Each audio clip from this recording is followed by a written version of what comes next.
Hi, you are not sure which technology to apply. You know what you want to do and your concrete digital transformation problem, but you don't know where to start, or you are frustrated by the amount of choices available on the market.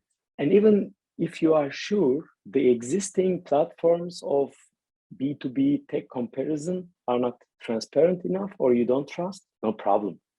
We have a solution for you. Hi, my name is Can, and I'm the founder of 360 Digital Transformation. And today I have Cem with me. He is the founder of AI Multiple, and he's an ex-McKinsey consultant, and he devoted almost all his life to B2B tech and tech comparison. Thus, he has established AI Multiple, and with the AI Multiple, he helps Mittelstand as well as enterprises to provide a transparent platform to B2B tech vendor choices. Without any further ado.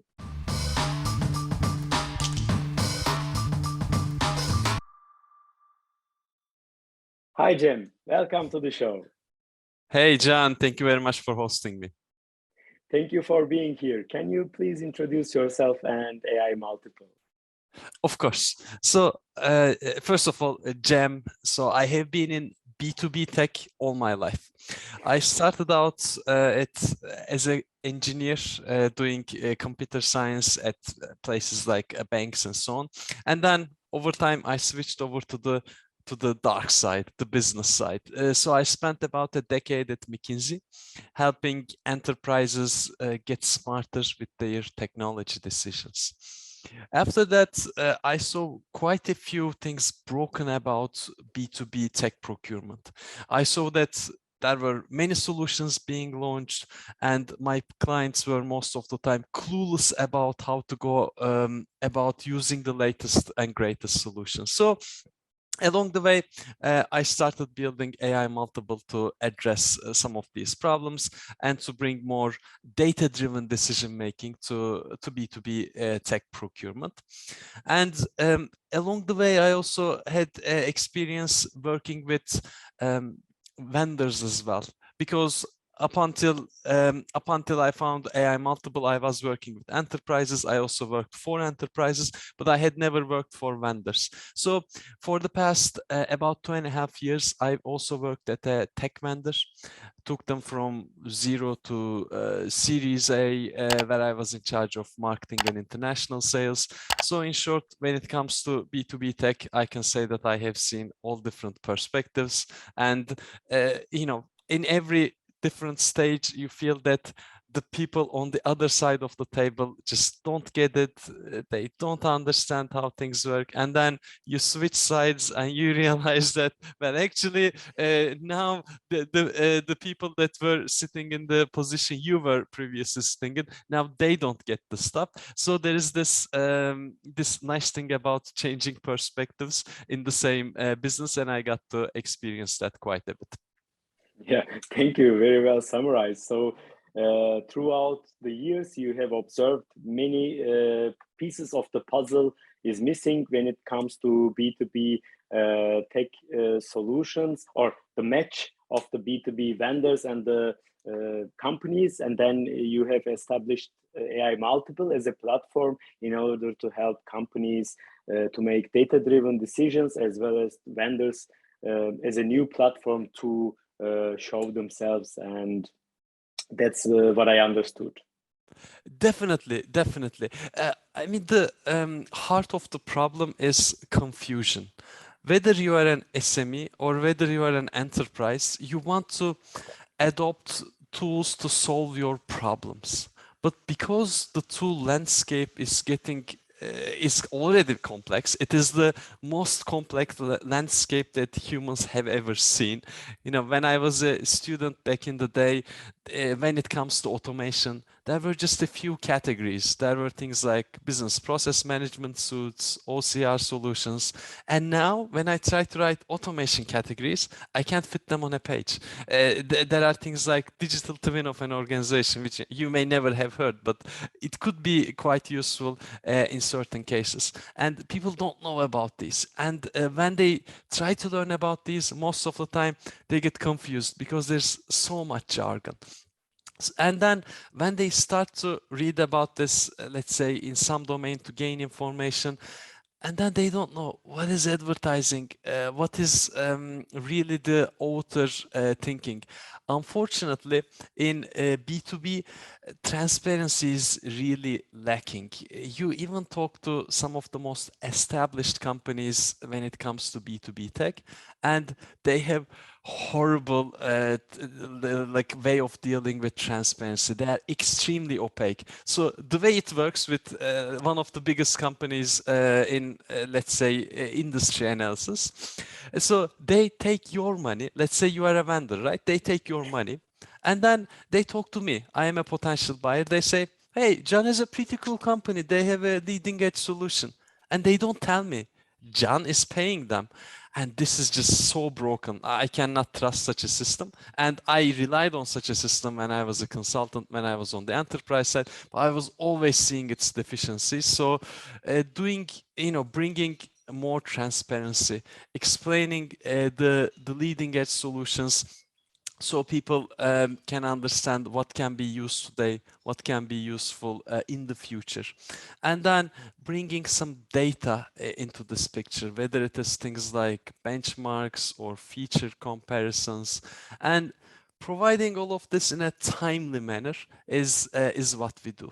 And timeliness is also extremely important, because today I could tell you about 1,000 different solutions, but then you just need maybe one solution today to solve your problem. And then this, 999 solutions, you're just gonna be like, what are you telling me about, Jim? Just tell me the stuff to get my thing to solve my problem. And that is what we do. So we are putting quite an effort into making search easier, so people can find the solutions to the problems they search. We are putting a lot of effort to make sure that we are more visible on search engines, so people are able to find us when they have problems. But in short, bringing these things together, bringing together transparency, data about B2B solutions in a timely manner, we see that it is helping both SMEs and enterprises get better access to solutions. Yeah, thank you for that. And my next question was, what AI multiple does differently? Retrospectively, now you have answered the question even before I've asked. My takeaway from differentiator or USP of AI multiple is transparency. Everybody can bring data, Gartner, Capterra, GT Crowd, but you mentioned transparency. By the way, you would be surprised about data. So you mentioned Gartner, and then let's try to look into how much data Gartner puts in evaluating a solution category, whether they do benchmarks, and how much of that data is accessible. Unfortunately, the answers are not very satisfying. When I talk about data-driven decisions, the data should be open. If I am telling you, hey, John, I checked out the RPA landscape, and according to my very sophisticated analysis, this company, IBM, is the best solution in the domain. But you should be asking, okay, Jem, just show me the sophisticated analysis. And then I'm like, no, sorry, that's private information, that's confidential. And then if you take me to court about this, saying, look, Gartner did this and we don't think it's true, and then Gartner will say, well, it's opinion, take it or leave it. So that is not how we operate. When we do an analysis, the results are public.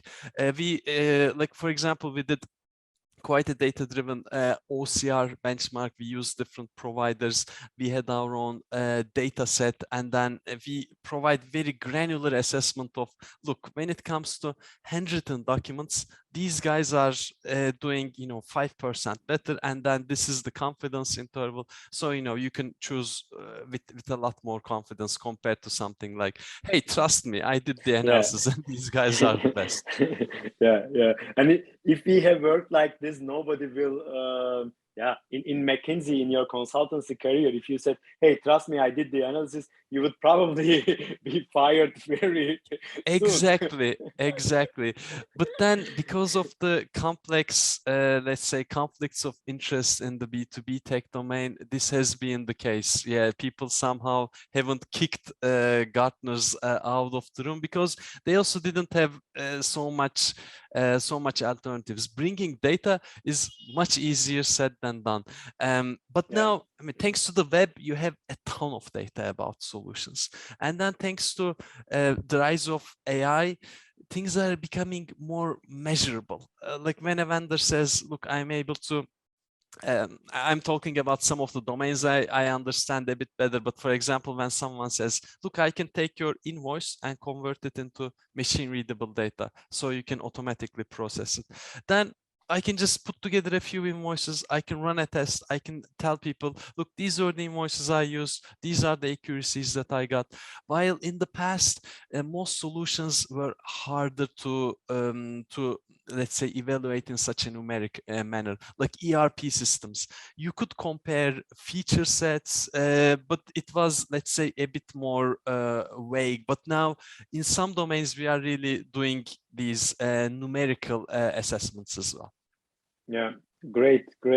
But taking this bigger picture and applying to Mittelstand.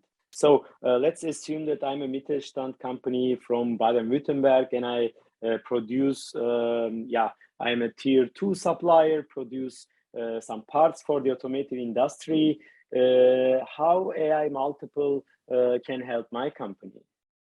Depends on the problem that you have. So whether it is, for example, making your manufacturing system more optimal, we have quite a bit of material on that, on how you can bring more advanced optimization tools in your shop floor using IoT data. You can do things like preventative maintenance. You can do things like optimization, or you could say some of my back office processes, I am seeing issues, and then you could look into, in short, you could say, I need to have a better P2P process. I am not happy with how I'm getting my suppliers. I could be accessing a wider supplier base, and then in some of these queries on Google, you would find our results. It could be things around, well, maybe you should use process mining to look into your processes, or if your problem is about getting access to more suppliers, here are solutions that use latest in tech that use things like AI, web data, etc., to bring you the relevant suppliers. So it really depends on your on the problem you are trying to solve.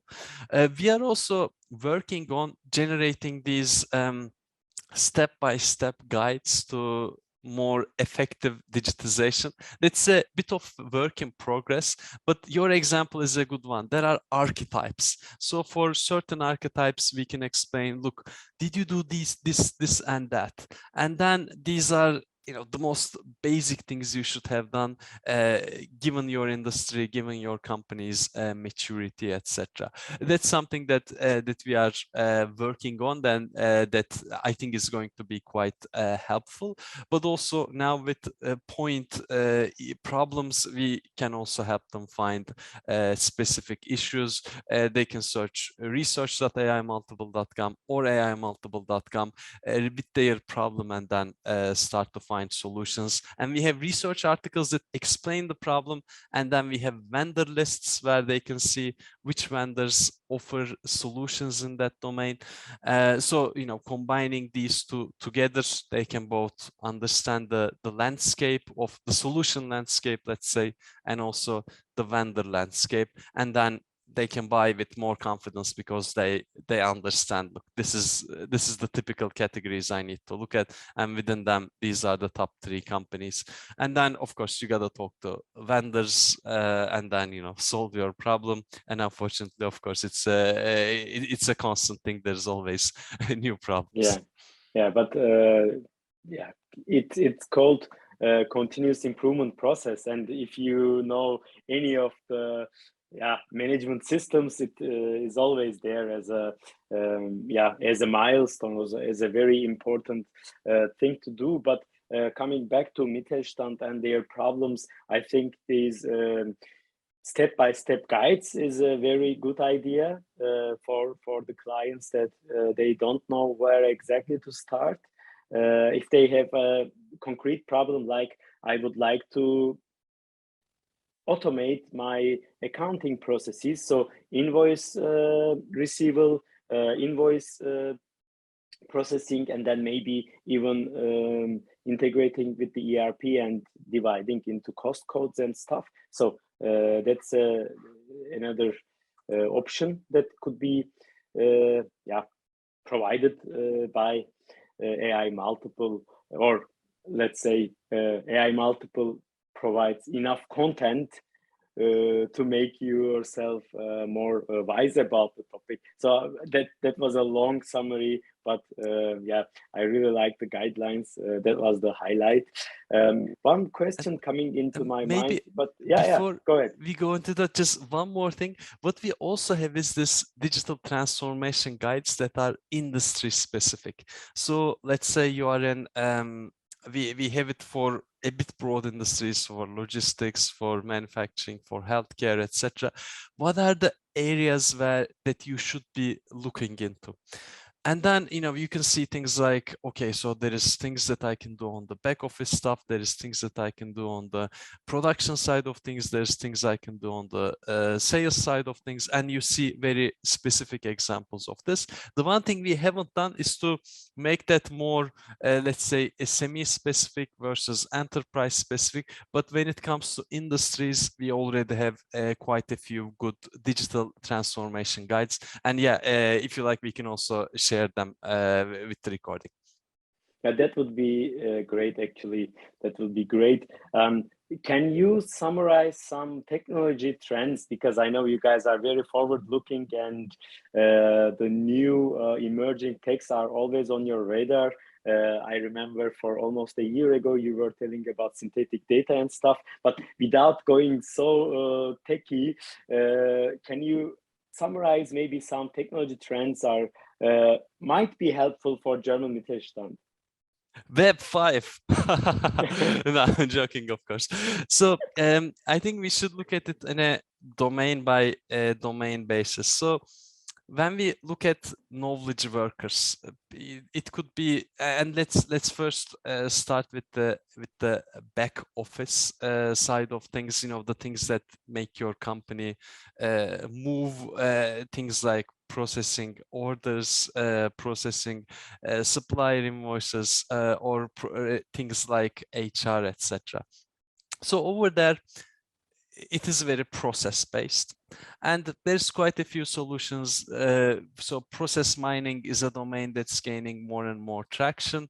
It used to be more focused on the enterprises, but now there's quite a few vendors that are almost exclusively focusing on SMEs. So you can get some process intelligence. You can understand how things are going, and how you can also think about how things should be like, and then there's going to be some difference, of course, which can give you process optimization opportunities. And some of those opportunities can be due to automation. Since the past 5 years, RPA has been gaining traction. RPA is just one of the automation technologies. There's technologies like workload automation. RPA is also quite relevant. And there's also more API-based integration technologies as well. But in short, if you combine process mining and automation, you have a pretty good way to make your knowledge workers much more effective and get them to focus on the things that matter. And then, when we move on to, let's say, the commercial side of things, marketing and sales, over there, machine learning is really having an impact, but that doesn't mean you should just get some specific machine learning solution for your CRM, for example. What is happening is application providers are integrating machine learning and AI in their own solutions. When you read about Salesforce these days, they keep talking about Einstein, for example, their machine learning module. So some of the things like which accounts should I be focusing on? Which accounts should I be advertising? The leading edge tools in the market, they tend to help you with these problems that cannot be solved in a rules-based way, in a very good way, and they are able to use machine learning for that. And then we can also talk a bit about the production and logistics supply chain side of things. So when it comes to manufacturing, digitization is the first step. So there are so many cool things happening. I could talk for hours about how AI is shaping manufacturing, but then people have been talking about it for the past 5 years, this industry 4.0. But then when it comes to reality, most of the time there is a digitization gap. If you don't have your sensorization in place, if you don't have the data coming from those sensors in a centralized platform, then the data is unfortunately not ready to be used. So you should first take the first steps, make sure that you have sensorization in place, you are collecting the data, you are making sure that relevant data is being stored, and then you can start looking into machine learning based solutions. And here there's a wealth of vendors.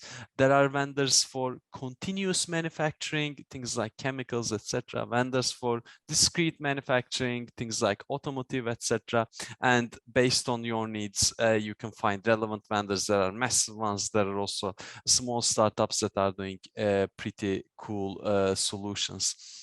And yeah, those are mainly the few things that we are excited about. I mean, there are things like synthetic data, etc. But these are really a bit more as you progress in your digitization and also AI transformation. Like without using AI widely in your organization, synthetic data isn't that interesting because you are not even using your actual data. So the synthetic data is pretty cool, but to get that, first you should be having a very good command of your actual data, because the synthetic data will be created based on that. And there is tons of technologies when it comes to, I mean, to be honest, when it comes to AI, there are hundreds of technologies, but you first need to get these basics right, and then move on with more sophisticated solutions. And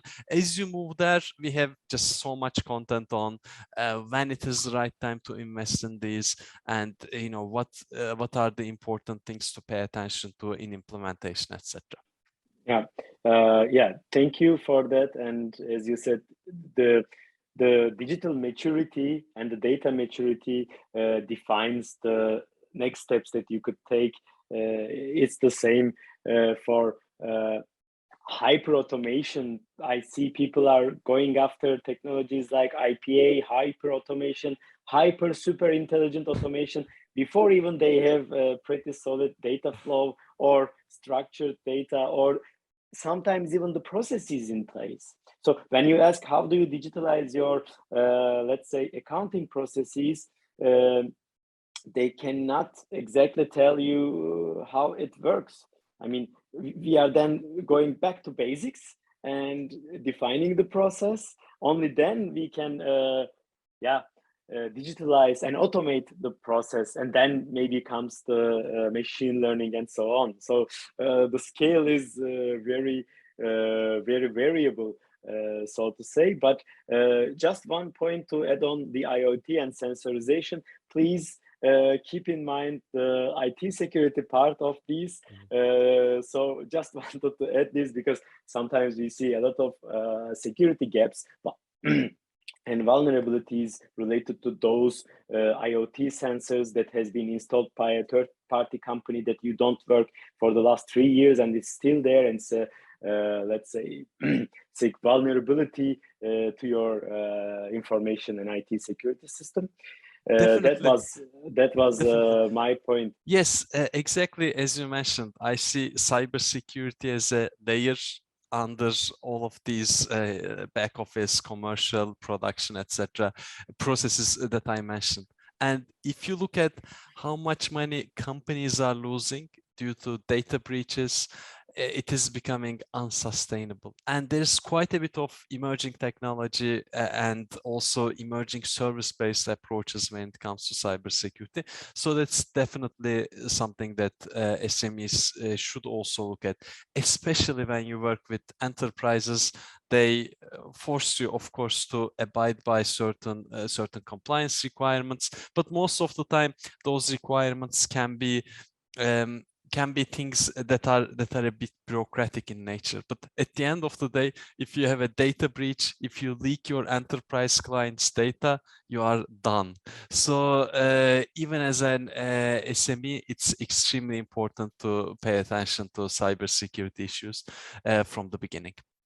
But needless to say, AI Multiple has also cybersecurity categories, right? So yeah, Mittelstand companies can easily go there and fetch the information that they need. But Cem, thank you. My last question today would be, what's your top suggestion for Mittelstand owners or managers to apply right away? Yeah, I mean, it's going to be a bit generic because it's not industry specific. First of all, keep on learning, because your competitors are coming up with new ways to serve your customers, and vendors are coming up with new ways to run your business. So I think you have to set aside some time to challenge the status quo, to challenge how you are currently running operations, and to see improvement areas. I think if you can have this healthy dose of skepticism and paranoia about how your business is currently running, that is going to give you places to look at, and you will be talking within your company, you will be researching outside of your company, and then you will find opportunities for improvement. And setting aside some time for that is challenging because there's always burning issues, but sometimes the burning issues, they appear more, let's say, drastic than they seem. And then while focusing on them, you could be losing sight of the big picture. So I recommend people to be skeptical about how they are running their business and to try to look for improvement areas. Even when they think they are really underwater, they should be finding opportunities to do that, because it's a cliche, but technology and the way your competitors and your customers are working is evolving quite fast, and it is very important to stay up to date there. Yeah, I think a good comparison could be with the production of the Mittelstand, because they have invested a huge amount of time and money to research and development activities.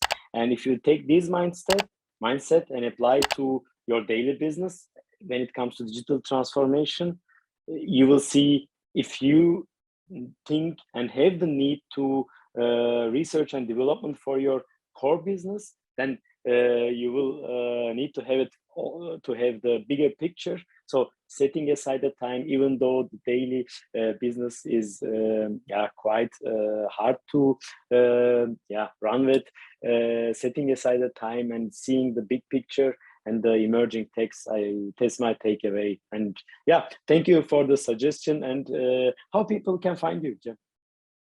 LinkedIn, I am unique when it comes to my name, and yeah, feel free to fire away any questions, or within our articles you can leave comments. I look at quite a few of them with the team, so yeah, always happy to help, because I mean, we get smarter about the work that we do, the more we learn about problems of users. So definitely don't hesitate to reach out. Perfect. Thank you so much, Cem. Thank you for the insights, and it was very helpful. And yeah, thank you again. Thank you very much.